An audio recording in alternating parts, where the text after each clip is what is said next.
पैसे वाटपाचा कार्यक्रम सुरू होता. क्षितिज ठाकूर वगैरे सगळ्यांनीच तिकडे जाऊन त्यांना पकडले असे म्हणतात. खूप मोठा वाद सुरू आहे. भारतीय जनता पक्षानं कितीही लपवायचा प्रयत्न केला तरी नालासोपारा विरारमध्ये जे घडलेलं आहे ते कॅमेऱ्यासमोर आहे. खुलासे कसले करताय? भारतीय जनता पक्षाचा खरा चेहरा उघड झाला. त्यांचा खेळ संपला या निवडणुकीतला. विनोद तावडे हे पक्षाचे राष्ट्रीय महासचिव आहे. लक्षात घ्या, पक्षाचा राष्ट्रीय महासचिवाकडे 5 कोटी रुपये पकडण्यात आले एका हॉटेलमध्ये आणि पैशाचं वाटप करताना बहुजन विकास आघाडीचे लोक तिकडे घुसले. त्यांनी पैसे जप्त केलेले आहेत. पैसे फेकले तोंडावर, गोंधळ घातला आणि राष्ट्रीय महासचिव आहेत भाजपचे, त्यांना तिथे कोंडून ठेवलं. याच्यावर भारतीय जनता पक्ष काय खुलासा करणार आता मला सांगा जरा. महाराष्ट्राच्या निवडणुकीमध्ये प्रत्येक मतदारसंघात किमान 15 ते 20 कोटी रुपये आचारसंहिता लागू होण्याआधी पोचले आणि आत्ता अनेक ठिकाणी आज नाशिकला ताजमहल हॉटेलला पैसे पकडले भाजपचे आणि शिंदे गटाचे. मुंबईमध्ये ठाण्यातून पैसे वाटपासाठी खास माणसांच्या नेमणुका झालेल्या आहेत. ठाण्याच्या बाजूला ईशान्य मुंबई आहे. तिथे राम रेपाळे नावाचा एक सद्गृहस्थ आहे शिंद्यांचा. राम रेपाळे हा रात्री 11 नंतर पैसे घेऊन येतो आणि त्या भागातल्या मतदारसंघात पैशाचं वाटप करून पोलीस बंदोबस्तात परत ठाण्यात जातो. राम रेपाळे नाव लक्षात ठेवा. 23 तारखेनंतर या राम रेपाळाचं काय करायचं ते मी बघणार आहे. अशी माझ्याकडे 18 पैसे वाटप करणाऱ्या लोकांचे नाव आहेत. पण विनोद तावडे स्वतः पैसे वाटतात हे आश्चर्य आहे. आमच्या बॅगा तपासतात, आमचे खिसे तपासतात, हेलिकॉप्टर विमानं तपासतात, घरामध्ये येतात, गाड्यांच्या डिक्की शंभरला उघडतात. निवडणूक आयोगानं आमच्या मागे जो ससेमिरा लावला आहे तो हा शिंदे गट, अजित पवारांचे लोक, भाजपचे हे प्रमुख नेते ह्यांच्या मागे लावला असता तर किमान महाराष्ट्राच्या तिजोरीमध्ये 1000 कोटी रुपये त्यांना मिळाले असते. किमान 1000 कोटी रुपये. विनोद तावडे यांच्याकडे 15 कोटीपेक्षा जास्त रक्कम होती असं मी ऐकलं. त्यातले 5 कोटी रुपये स्थानिक आमदार क्षितिज ठाकूर यांच्या ताब्यात आहेत, जप्त केलेले आहेत. त्याबद्दल त्या कार्यकर्त्यांचं अभिनंदन केलं पाहिजे. त्यांनी महाराष्ट्राला ही निवडणूक कोणत्या पद्धतीनं लढवली जाते सत्ताधारी पक्षाकडून हे स्पष्ट केलं. या सगळ्यावर आज 5 वाजता शिवसेना पक्षप्रमुख उद्धव ठाकरे हे मातोश्रीवर आपल्याशी बोलणार आहेत. तूर्त माझ्याकडे एवढंच सांगणार आहे. माझ्याकडे भाजपच्या नेत्यांनीच मला टीप दिली की विनोद तावडे हे 5 कोटी रुपये घेऊन येणार आहेत असं कोण म्हणतंय? केंद्र ठाकरे. वेगळं घडतंय. मी त्याच्याशी सहमत आहे. माझ्याकडे ही तीच माहिती आहे. विनोद ठाकूर यांच्या संदर्भातली विनोद तावडे यांच्या संदर्भातली जी माहिती आहे ही भाजपच्या महाराष्ट्रातल्या प्रमुख नेत्यांना ठाकूरांना दिली. विनोद तावडे भविष्यामध्ये आपल्याला जड होतील. हा बहुजन समाजाचा चेहरा आहे. राष्ट्रीय महासचिव आहे महाराष्ट्राचा एक माणूस. त्यांच्या हातामध्ये काही सूत्र आहेत या राज्याची. मोदीजींच्या आणि शहाजींच्या जवळचा माणूस आहे.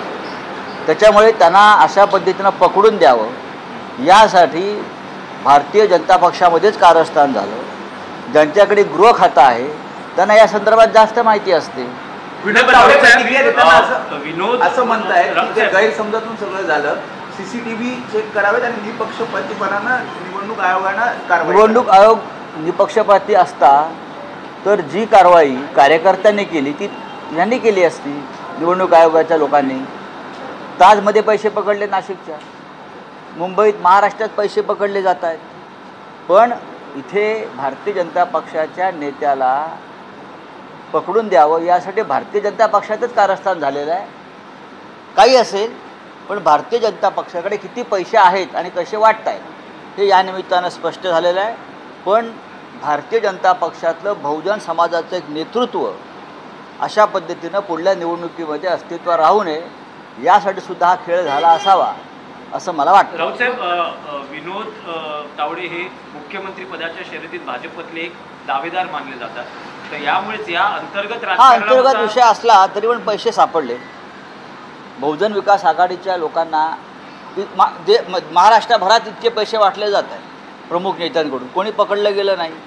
याचा अर्थ गृह खात्याकडून पाळत ठेवली गेली विनोद तावड्यांवर, महाराष्ट्राच्या गृह खात्याकडून विनोद तावड्यांवर पाळत ठेवली गेली आणि विनोद तावडे या जाळ्यामध्ये पकडले जातील यासाठी पूर्ण बंदोबस्त झाला असं मला सारखं वाटतं आता.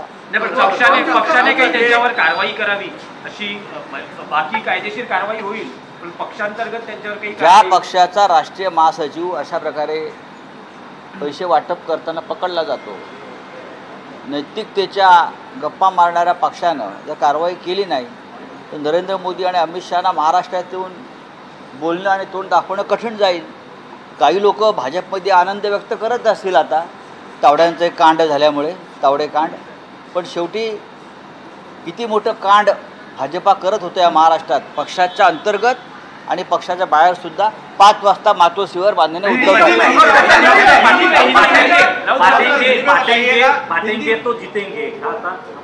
बांटेंगे, पैसा बांटेंगे तो जीतेंगे ना.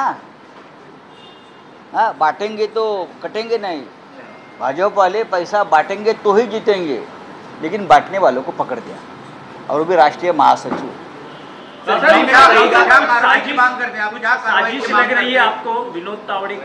विनोद तावड़े जी भारतीय जनता पार्टी के राष्ट्रीय महासचिव, महाराष्ट्र के बड़े नेता रहे बीजेपी की सरकार थी. अब राष्ट्रीय महासचिव, उनके ऊपर बहुत जिम्मेदारी रहती है.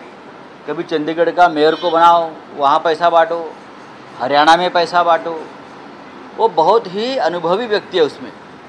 इस काम का महाराष्ट्र का सबसे अनुभवी व्यक्ति कौन होगा तो तावड़े जी है. फिर भी तावड़े जी को जिस प्रकार से लोगों ने घेर लिया वहाँ के कार्यकर्ताओं ने, मुझे आश्चर्य होता है कि अब पार्टी के अंदर ही कुछ ऐसा मामला हुआ है इंटरनल पॉलिटिक्स में महाराष्ट्र के गृह मंत्रालय की तरफ से कि तावड़े जी को ऊपर नज़र रखो, तावड़े जी के पास कौन जा रहा है आ रहा है और इस बारे में पूरी जानकारी वो जहाँ बैठे थे काम करने के लिए उन विरोधियों को दे दो. वैसा ही सब कुछ पूरा ड्रामा हो गया है. इतने सालों से तावड़े जी और बीजेपी वाले काम करते हैं महाराष्ट्र में, अभी भी चल रहा है, लेकिन तावड़े जी को ही क्यों पकड़ कर दिया, उस बारे में अब देवेंद्र जी को सामने आकर जनता को बताना पड़ेगा. तावड़े ही क्यों, जिस तरह से देखिए ये तावड़े जी एक बहुजन समाज के नेतृत्व है, लीडर है, ओबीसी के लीडर है. तो मुझे डर लगता है